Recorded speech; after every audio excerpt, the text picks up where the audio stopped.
Alright, this is officially my third time making this video because Snagit keeps dying on me. I've completed it twice, and so if you get this, it means that magic has occurred and third time is the charm. If you don't get this, well, then you wouldn't be listening to this, would you? Anyway, we're going to look at a motion problem dealing with derivatives. We've got a position equation, 100t minus 5t squared meters. And we're going to be looking at velocity and acceleration through the viewpoint of derivatives. And we're going to be describing them and talking about what that means. So let's start off with letter A. And letter A says find expressions for velocity and acceleration. So we'll start with velocity, which we know is the derivative of the position or displacement equation. So we then take the derivative of the initial equation. Derivative, this is a polynomial with plus or minus, so we can do these pieces individually. So we'll do 100t, derivative of that will be 100, and then the derivative of 5t squared, put the 2 in front, will be minus 10, 5 times 2 is 10, t to the first power, which isn't necessary, and that will be in units of meters. Okay, now it does say when t is greater than or equal to 0, so I'm now going to make my sign diagram. If you want, you can create your sign diagram so it starts at 0 and then put your pieces in there. As far as I'm concerned, it really doesn't matter all that much. So I'm just going to put the whole number line down. Do not do the whole number line and then put a 0 there in the middle, because then you're saying that 0 is an x-intercept, which is not.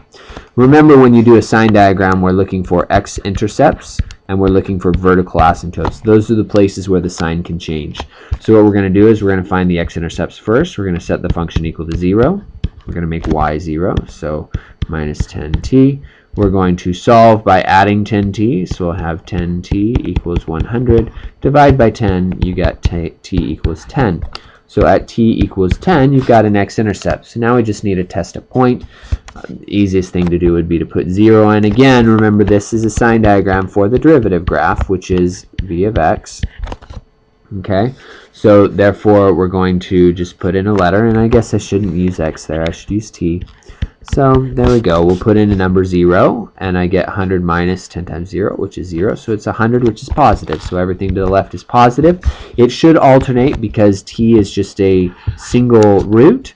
And so because the 10 only showed up once, it should alternate. It should always alternate unless there's a squared or a quartic or something where that root is being repeated an even number of times. Okay. Now we go on to do acceleration. Now you should know that acceleration is the derivative of velocity, which is the second derivative then of the displacement. So we take the derivative of this function right here. The derivative of 100 is 0, minus, and then 10. Now remember, velocity was meters per second because we took the meters and we did dy over dx, which was actually dt, so we divided by time, so meters per second. And now I'm doing dv over dt, which means that I'm now dividing by time again, so it should be meters per second squared. When I create the number line, again, I'm looking for x-intercepts and vertical asymptotes, which there aren't any. You shouldn't put 10 on this one because that's not an x-intercept or a vertical asymptote. What we do have is that there are no x-intercepts because 0 can't equal negative 10, and no asymptotes because I'm not dividing by anything, no logarithms, exponentials. And so therefore the whole thing will have the same sign, which is always negative. So that's what your sign diagram will look like. Very simple, just like that. We're going to go ahead then and go on to letter B, which asks us to find the initial position and initial velocity. Now the initial position is just made by using the position equation and making t equal to 0. So we just go s of 0 equals 100 times 0. Initial time is time 0. And so then we work it out and we go s of 0 equals 0. So it's essentially on the ground. Right, because it says it's the position above ground level. So if that's 0, then it's not above ground level, it's on the ground level. And then we do the velocity, initial velocity, which is then going to be using this equation. So 100 minus 10 times 0, which will be 100 meters per second. So it's traveling upwards at 100 meters per second at the very beginning. Okay, now we're ready to move on to letter C, which we'll go ahead and do over here.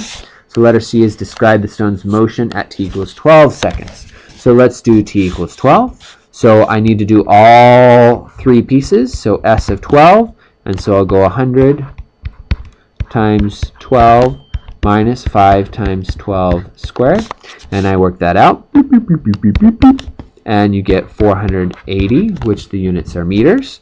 You do need to write the units, because if you don't write the units, they'll often take off. And then I'll do the same thing. You don't believe me? Check it on your calculator, write it out, do it longhand. Okay, I'm just trying to get through the problem here. I'm not going to get bogged down in the arithmetic. So V of 12 will then be 100 minus 10 times 12, which would be 100 minus 120. So I'll end up getting negative 20, sorry. Let's make that a little bit clearer. Negative 20 meters per second.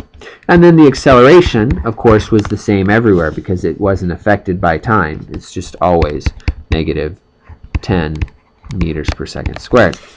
Okay, so you now have all that information, but it actually asks you to describe the motion. So what we need to do now is put all of that together. So we need to say 480 meters, which is positive. It does say it's being projected vertically, so it's going to go up and then come back down. So 480 meters, positive means that it's up, so it's above the ground, 480 meters. Okay, above ground. Okay, the velocity says negative 20 meters per second. So we know it's up here above the ground, but it says negative velocity. That means the velocity is downward. So that means we need to be over here traveling down. So we're going to be going traveling down. You have to interpret this. You can't just say negative 20 velocity. You have to interpret it and describe the motion. Down at 20 meters per second. Okay, and then the last piece is the acceleration. Now the common mistake is say, oh, negative acceleration, therefore it's accelerating negatively. Again, not enough information. So you need to talk about whether it's speeding up or slowing down. This next common mistake is say, oh, well, negative acceleration is slowing down. Well, that's not the case. It is moving down at 20 meters per second. The acceleration is also down. Negative doesn't mean decreasing. Negative means down. So if your velocity is down and it's accelerating down, then the velocity is actually going to be speeding up. So we're going to speeding up. Okay, now just so that you're aware, if it was moving upwards with a negative acceleration, so if the velocity is positive and acceleration is negative, now the acceleration is working against your velocity, and so therefore it should now be decreasing. Okay, speed, it would be slowing down, not speeding up. Okay, and then we have letter D, which is the maximum height. Remember, the maximum height is a maximum, so we should be finding where the derivative is equal to 0. Now, just as a reminder, this is talking about the derivative. So if I look at this, positive means the original graph, S of t, should have a positive slope. At this right here, the derivative is 0, that's an x-intercept, and then afterwards it should be negative. So that's where my maximum occurs at t equals 10. So at t equals, and I do this because you may or may not have your calculator on a question like this, so you should be able to deal with that without a calculator. So we do S of 10 equals 100 times 10, because I need to find out how high it was, and so I put that in, and I've got 1,000 minus 500, which is equal to 500 meters, and that is your maximum height. And that's all there is to it. I hope that was helpful, and watch another one.